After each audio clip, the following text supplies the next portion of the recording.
नमस्कार। खबरों के इस बुलेटिन च तुहाडा स्वागत है। मैं हाँ स्वरनजीत सिंह। पहला पेश ने चोणवीं खबरां। केंद्रीय सेहत मंत्री डॉक्टर हर्षवर्धन ने कहा कि कोविड-19 ਲਈ 30 संभावित टीकिਆਂ ਦੇ विकास के ਵੱਖ-ਵੱਖ ਪੜਾਵਾਂ ਤੇ ਕੰਮ जारी। केंद्र सरकार ने सूबा सरकारों को कोविड-19 मरीजों लिए ऑक्सीजन लिजा रहे वाहनों की निर्विघन आवाजाही को यकीनी बनाने लिए कहा है। केंद्र ने जम्मू में कोविड मामले में आए उछाल के मद्देनज़र एक उच्च पद्धरी टीम भेजने का फैसला किया है। केंद्रीय खेतीबाड़ी मंत्रालय ने कहा है कि खरीफ फसलों तहत बिजाई का काम तसल्ली बख्श रहा है। राष्ट्रीय जांच एजेंसी ने अल कायदा के 9 आतंकवादियों को गिरफ्तार किया है। पंजाब में 68,463 कोरोना मरीज सेहतयाब होकर घरी परते। बीते दिन 2,817 नवे पॉजिटिव मामले आने नाल एक्टिव मरीजों की कुल गिनती 92,833 हो गई है। IPL 2020 अज तो संयुक्त अरब अमारात विच शुरू। ते हुण खबरां विस्तार नाल। केंद्रीय सेहत मंत्री डॉक्टर हर्षवर्धन ने कहा कि कोविड-19 के करीब 30 संभावित टीकों के विकास के ਵੱਖ-ਵੱਖ पड़ावां ते उद्योग ते खोज लिए काम चल रहा है। इन्हां प्री क्लीनिकल ते क्लीनिकल विकास के ਵੱਖ-ਵੱਖ पड़ावां विचों 3 टीके एडवांस स्टेज के पड़ाव 1, 2, 3 तजर्बियां ते ने अते चौथा प्री क्लीनिकल स्टेज ते। यह जानकारी उन्होंने कल लोक सभा में एक लिखती जवाब में दी। डॉक्टर हर्षवर्धन ने कहा कि बायो तकनोलॉजी विभाग ने कोविड-19 लिए 5 राष्ट्रीय बायो रिपोजिटरियां बनाई ने। यह बायो तकनोलॉजी विभाग ICMR ते विज्ञानक ते उद्योग खोज कौंसल के नैटवर्क 16 के एक हिस्से वजों स्थापित की गई ने।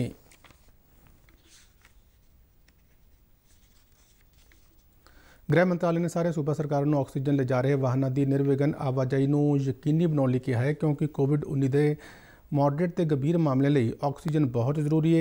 सारे सूबे ते केंद्र शासित प्रदेशों के मुख्य सकत्तरां नूं लिखी चिट्ठी में गृह सकत्तर अजय भल्ला ने कहा कि जानकारी मिली है कि कुछ सूबों वालों उन्होंने सूबों विचले ऑक्सीजन का उत्पादन करने वाले यूनिटां तो एक दूजे राज में ऑक्सीजन ले जाण ते रोकां लाईयां गईयां ने। उन्होंने कहा कि कुछ सूबे उत्पादकों को अपनी ऑक्सीजन सप्लाई उस सूबे तक सीमित करने लिए कह रहे हैं जिथे ऑक्सीजन यूनिट लगे हुए हैं। श्री भल्ला ने जोर देके कहा कि मैडिकल ऑक्सीजन एक जरूरी जनतक सेहत वस्तु है। इसकी सप्लाई में रोक लाने नाल देश के दूजे हिस्सों में कोविड-19 मरीजों गंभीर असर पै सकता है। केंद्र ने जम्मू में एक उच्च पद्धरी केंद्रीय टीम भेजने का फैसला किया है। हाल ही में जम्मू में कोविड के मामलों की गिनती में उछाल आया है। गृह मंत्रालय ने कहा कि यह टीम जम्मू के जिला कलैक्टरों और सेहत अधिकारियों तालमेल करके कोविड-19 के फैलाव रोकने यत्न करेगी। ये टीम सूबे में कंटेनमेंट, निगरानी, टेस्टिंग और पॉजिटिव मामले लिए असरदार क्लीनिकल प्रबंध करने सहयोग देगी। विश्व बांस दिवस यानी वर्ल्ड बैम्बू डे मौके उत्तर पूर्व खेतर के विकास मंत्री डॉक्टर जितेंद्र सिंह ने कहा कि NDA सरकार घरेलू बैम्बू उद्योग को उत्साहित करने की योजना बना रही है। उन्होंने कहा कि कोविड-19 तो बाद भारत के अर्थचारे को मुड़ तो सुरजीत करने बैम्बू उद्योग महत्वपूर्ण योगदान पावेगा। उन्होंने कहा कोविड-19 तो बाद भारत के सब तो पसंदीदा कारोबार जगहों विचों उत्तर पूर्व खेतर एक होगा और बैम्बू आर्थिक कार्यों लिए प्रमुख थंम बन जा रहा है। उन्होंने कहा बहुत सारे कारोबारी अदारे उत्तर पूर्व खेतर से निगाह ला के बैठे हुए हैं तां जो इस दे विस्तारित खेती आधारित स्रोतों का फायदा उठाया जा सके तो इस मौके को गवाउणा नहीं चाहिए। महामारी के घोर काले बदलों में बैम्बू को एक चमक की किरण दसदियां डॉक्टर जितेंद्र सिंह ने कहा कि कोविड तो बाद वाले समय में ये पूरे भारत और उत्तर पूर्व के अर्थचारे को नवा रूप देने में सहाई होगा। उन्होंने कहा कि प्रधानमंत्री नरेंद्र मोदी वालों आत्मनिर्भर के सद्दे लिए वोकल फॉर लोकल पर ध्यान केंद्रित करने लिए एक नवी गति देगा। केंद्रीय खेतीबाड़ी मंत्रालय ने कहा है कि खरीफ फसलों तहत बिजाई का काम तसल्ली बख्श रहा है। मंत्रालय वालों जारी एक बयान में कहा गया कि इस साल हुण तक 1,113 लाख हैक्टेयर खेतर में खरीफ फसलों की बिजाई हुई है, जबकि इसके मुकाबले पिछले साल इस समय तक 1,053 लाख हैक्टेयर खेतर में बिजाई हुई सी। इस तरह पिछले साल के बजाय देश में इस साल 5.71% ज़्यादा बिजाई हुई है। मंत्रालय ने कहा कि इस साल झोने की बिजाई 407 लाख हैक्टेयर खेतर में हुई, जबकि पिछले साल 378.71 लाख हैक्टेयर में हुई सी। दालों की बिजाई 138 लाख हैक्टेयर खेतर में हुई है, जबकि पिछले साल इस समय तक 132 लाख हैक्टेयर खेतर में बिजाई हुई सी। मंत्रालय ने कहा कि सरकार ने कोविड-19 महामारी दौरान किसानों और किसान कार्यों वास्ते सहूलतां देने लिए कई कदम चुके ने।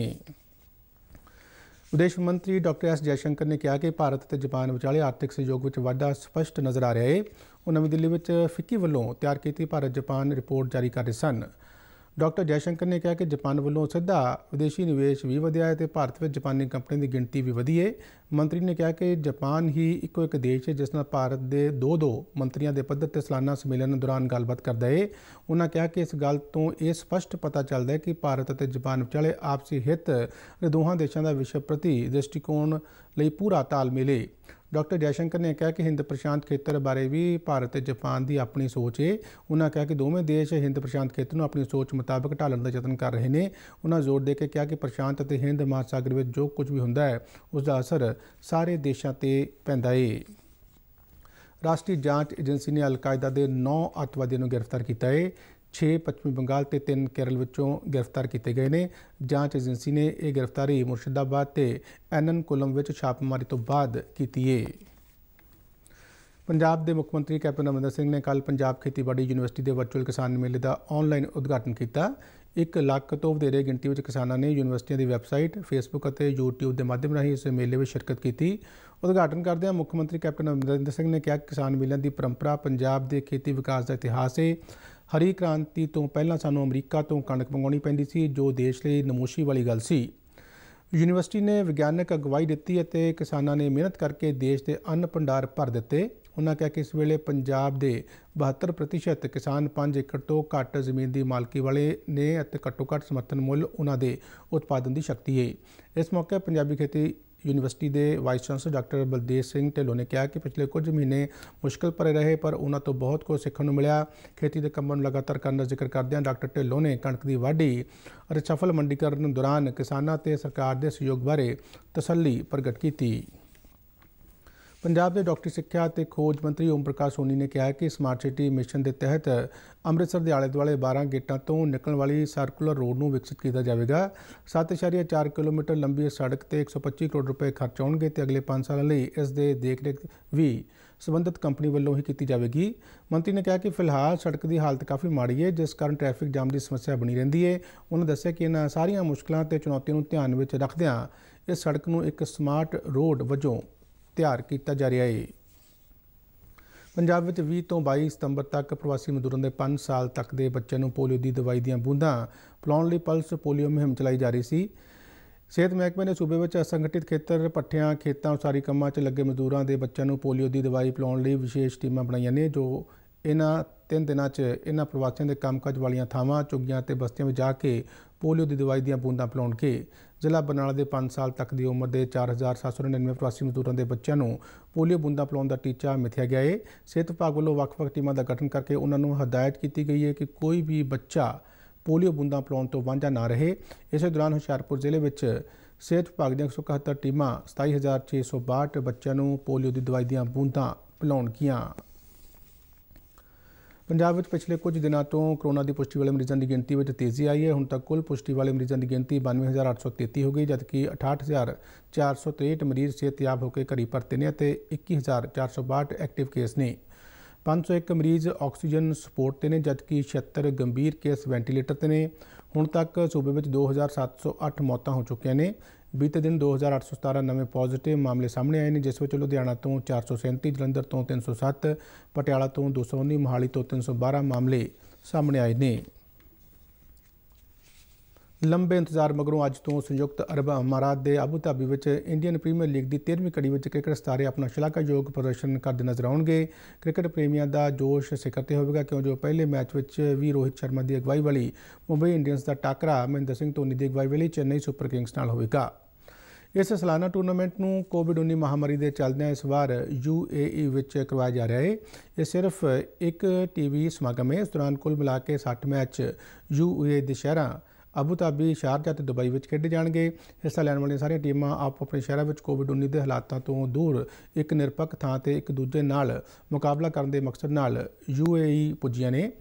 ਪ੍ਰਬੰਧਕਾਂ ਵੱਲੋਂ ਮੁਕਾਬਲੇ ਵਾਲੀ ਥਾਂ 'ਤੇ ਸੁਰੱਖਿਆ ਪ੍ਰਬੰਧਾਂ ਦੇ ਨਾਲ ਖਿਡਾਰੀਆਂ ਨੂੰ ਕੋਰੋਨਾ ਵਾਇਰਸ ਤੋਂ ਸੁਰੱਖਿਅਤ ਰੱਖਣ ਲਈ ਵੀ ਲੋੜੀਂਦੇ ਉਪਾਅ ਕੀਤੇ ਗਏ ਨੇ। ਅਗਲੇ 53 ਦਿਨਾਂ ਦੌਰਾਨ ਹਿੱਸਾ ਲੈਣ ਵਾਲੀਆਂ ਟੀਮਾਂ ਲਈ ਜਿੱਥੇ ਖਿਤਾਬ ਜਿੱਤਣਾ ਇੱਕ ਅਹਿਮ ਚੁਣੌਤੀ ਹੈ, ਉੱਥੇ ਆਪਣੇ ਆਪ ਨੂੰ ਕੋਰੋਨਾ ਤੋਂ ਸੁਰੱਖਿਅਤ ਰੱਖਣਾ ਵੀ ਇੱਕ ਅਹਿਮ ਚੁਣੌਤੀ ਸਾਬਤ ਹੋਵੇਗਾ। ਇਹ ਮੈਚ ਭਾਰਤੀ ਸਮੇਂ ਅਨੁਸਾਰ ਸ਼ਾਮ 7:30 ਵਜੇ ਸ਼ੁਰੂ ਹੋਵੇਗਾ। ਇਸ ਦੇ ਨਾਲ ਹੀ ਖਬਰਾਂ ਦਾ ਇਹ ਬੁਲੇਟਿਨ ਖਤਮ ਹੁੰਦਾ ਹੈ। ਆਗਿਆ ਦਿਓ। ਧੰਨਵਾਦ।